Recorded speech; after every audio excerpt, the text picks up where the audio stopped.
नमस्कार मित्रों, आज आप लोगों के समक्ष प्रस्तुत है रक्षाबंधन क्यों मनाया जाता है।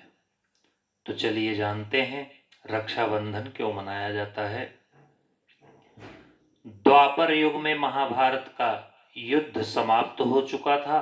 भगवान कृष्ण ने युधिष्ठिर धर्मराज को यह कथा सुनाई। पांडव हस्तिनापुर में अपना राज्य स्थापित कर लिए और राजा युधिष्ठिर अपनी प्रजा के कल्याण के लिए तत्पर रहते थे। एक दिन युधिष्ठिर ने भगवान श्री कृष्ण से रक्षाबंधन के पर्व का महत्व और उसकी पौराणिक कथा के विषय में जानने की इच्छा प्रकट की। युधिष्ठिर भगवान श्री कृष्ण के पास आए और उन्होंने पूछा, माधव, श्रावण मास की पूर्णिमा को रक्षाबंधन का पर्व क्यों मनाया जाता है। तो भगवान श्री कृष्ण ने बताया कि यह पावन पर्व धर्म का प्रतीक है। यह बहुत प्राचीन कथा है, त्रेता युग की कथा है। यह कथा महान दानवीर राजा बलि और माता लक्ष्मी से संबंधित है। राजा बलि के पिता का नाम विरोचन तथा माता विशालाक्षी थी। राजा बलि के दादा का नाम प्रहलाद था, जो भगवान विष्णु के प्रिय भक्त थे। तो राजा बलि के अंदर उसके दादा के गुण थे, प्रहलाद के गुण थे, जिसकी वजह से वह बहुत ही बड़ा दानवीर था। परंतु वह दानव कुल में जन्म लिया था, इसलिए उसके अंदर अहंकार भी भरा था। तो श्री कृष्ण ने कथा आरंभ करते हुए कहा कि हे युधिष्ठिर, प्राचीन काल की बात है जब देवताओं और दानवों के बीच निरंतर युद्ध हुआ करते थे और दानव उस समय बहुत शक्तिशाली हुआ करते थे। राजा बलि ने शुक्राचार्य के साथ मिलकर 99 यज्ञ कर चुका था। वह 100वां यज्ञ करने जा रहा था कि उसमें विघ्न उत्पन्न हो गया। दानवों ने कई बार स्वर्ग पर आक्रमण किया, परंतु देवताओं की चतुराई और भगवान विष्णु की कृपा से वह हर बार पराजित हो जाते थे। एक समय की बात है, देवताओं और दानवों के बीच एक संधि हुई, जिसमें राजा बलि बहुत शक्तिशाली और दानवीर राजा था ही, वह इंद्रदेव पर आक्रमण किया और इंद्रदेव को पराजित कर दिया। राजा बलि की प्रशंसा और न्याय प्रियता तीनों लोकों में होने लगी। तब उसमें एक कमी आई, अहंकार की। उसे अहंकार हो गया और वह दानव जाति से होने के कारण देवता परेशान होकर भगवान विष्णु के पास गए, जो इस धरती के पालनहार हैं। तो भगवान विष्णु ने कहा, चिंता मत करो, बलि में अच्छाई और बुराई दोनों है, मैं उसे सही राह दिखाऊंगा। भगवान विष्णु ने वामन का अवतार लेकर राजा बलि के पास गए। बलि उस समय 100वां यज्ञ कर रहा था।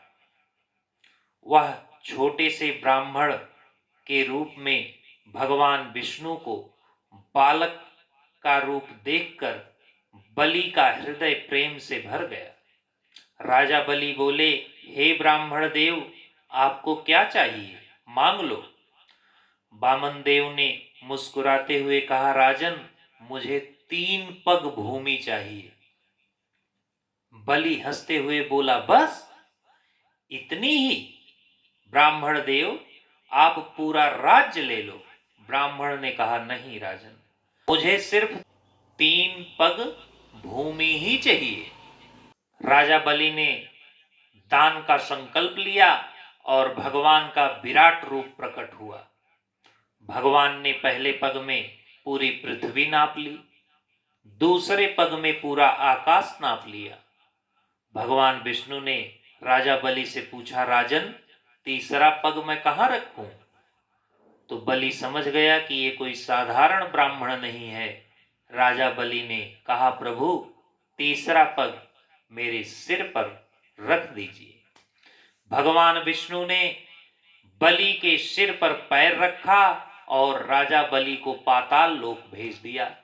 लेकिन बलि की भक्ति और दानवीरता से प्रसन्न होकर भगवान ने राजा बलि से कहा, राजन, तुम्हारी भक्ति से मैं प्रसन्न हूं, मांग लो, क्या चाहिए? बलि ने हाथ जोड़कर कहा, प्रभु, यदि आप प्रसन्न हैं तो मेरे साथ पाताल लोक में रहिए। भगवान विष्णु ने तथास्तु कह दिया। लेकिन इससे माता लक्ष्मी बहुत दुखी हुई। उनके पति पाताल लोक चले गए और बैकुंठ सूना हो गया था। माता लक्ष्मी ने सोचा कि कैसे अपने पति को वापस लाया जाए, तो नारद जी वहां प्रकट हुए और नारद जी ने पूछा, माता, इतनी चिंता में आप क्यों हैं? माता लक्ष्मी ने सारा वृत्तांत नारद जी को बताया। नारद जी ने एक उपाय बताया। बोले, माता, आप पाताल लोक जाओ, राजा बलि को एक रक्षा सूत्र बांधो और उसे अपना भाई बना लो।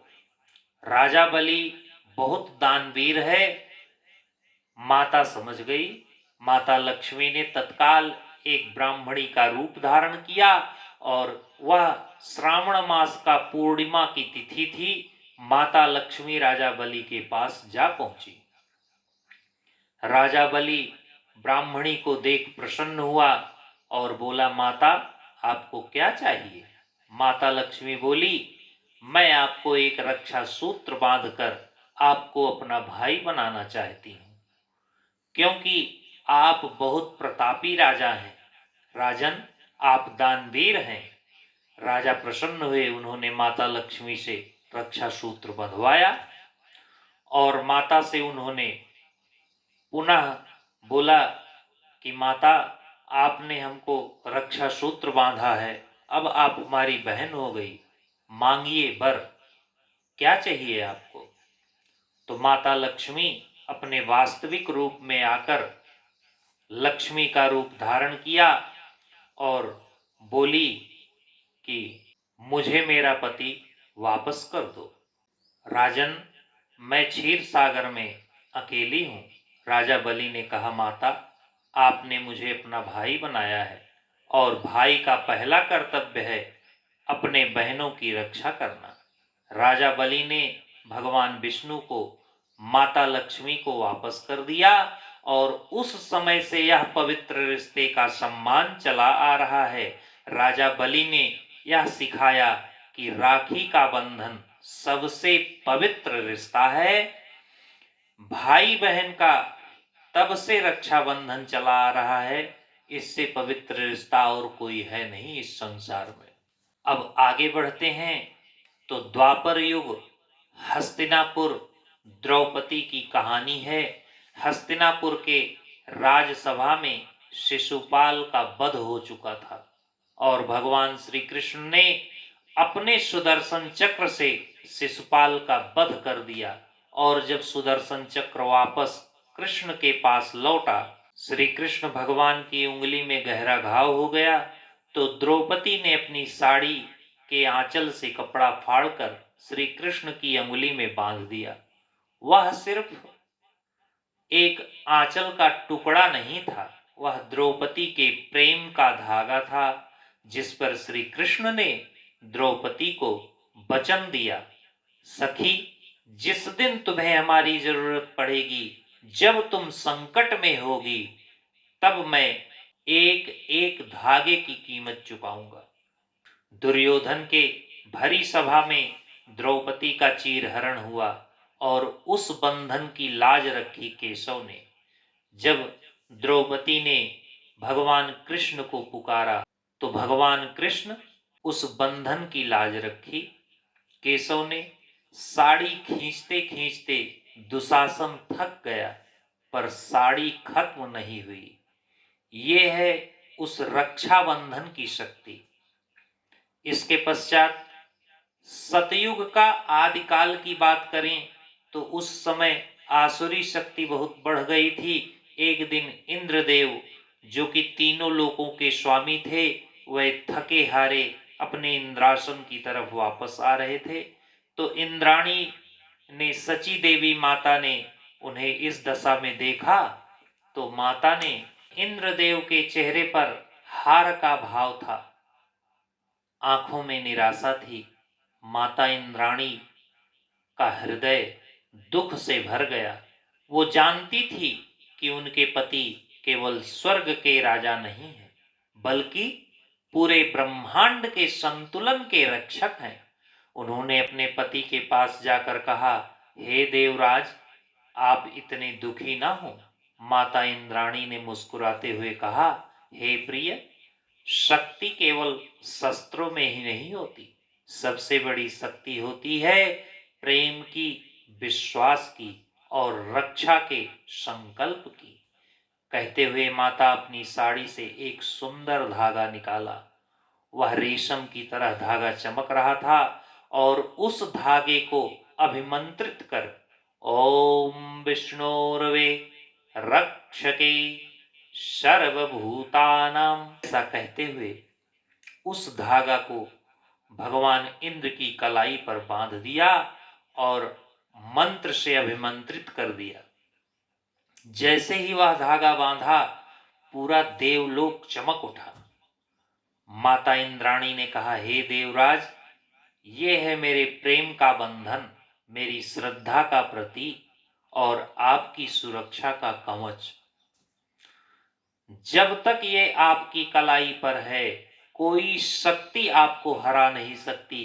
अगले दिन जब इंद्रदेव युद्ध में गए, तो उनके शरीर में एक नई ऊर्जा, दिव्य तेज था। उन्होंने असुरों का संहार करते हुए असुरों को पराजित किया और स्वर्गलोक की रक्षा की। इस प्रकार सबसे पहली राखी माता इंद्राणी ने देवराज इंद्र को बांधी थी। ये था रक्षाबंधन की शुरुआत, प्रेम का धागा। यदि यह वीडियो पसंद आया हो तो हमारा चैनल सब्सक्राइब करें, लाइक करें। धन्यवाद। जय श्री कृष्ण, जय भोलेनाथ, हर हर महादेव।